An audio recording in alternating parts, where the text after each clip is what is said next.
Olá a todos, eu sou o Dr. Bruno von Millen, urologista e andrologista. Hoje eu quero falar para vocês um novo quadro que eu vou criar aqui no canal. Ele se chama Doutor, eu não sabia que isso existia. O motivo disso é que eu escuto muito dos pacientes essa frase: Doutor, eu não sabia que essa doença existia, eu não sabia que isso poderia acontecer comigo, eu não sabia que essa alteração poderia acontecer no meu corpo. Então, a minha ideia é, uma vez por semana, gravar um vídeo relatando um caso real que eu atendi no consultório e que seja interessante para contar para vocês. O primeiro caso, então, o caso de hoje, vai ser um paciente que eu atendi ontem pela manhã e ele me relatou assim: Doutor, eu estou com doença de Peyronie, já fazem 5 anos. Quando isso aconteceu comigo, eu não fazia ideia que essa doença existia. E ele chegou para mim com uma outra preocupação. Na verdade, ele chegou para mim com um mito, com uma preocupação excessiva. Ele falou: doutor, eu não quero fazer a cirurgia de enxerto porque a cirurgia de enxerto tem alta taxa de rejeição. Então vamos lá, da onde que esse paciente tirou essa informação?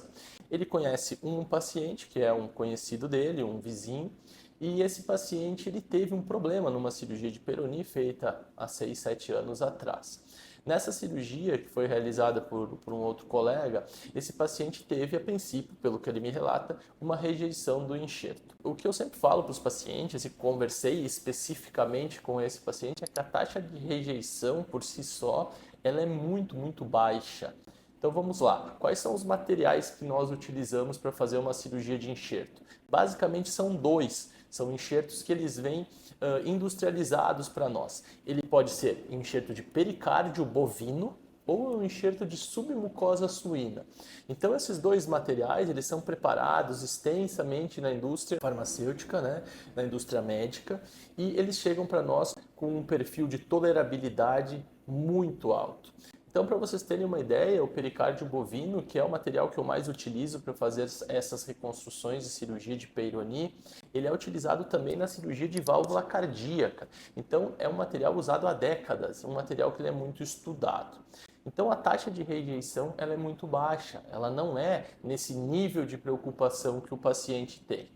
Já a doença de Peyronie não, a doença de Peyronie é sim uma doença mais frequente, não é uma doença que as pessoas costumam conhecê-la até se depararem com ela, então a maioria dos homens não fazem ideia que o seu pênis pode entortar a partir de um momento da vida. Então, relembrando um pouquinho a doença de Peyronie, ela é uma alteração, um entortamento do pênis que ele vai acontecer vai ser um resultado, na verdade, de microtraumas ou de um trauma mais importante durante a relação sexual.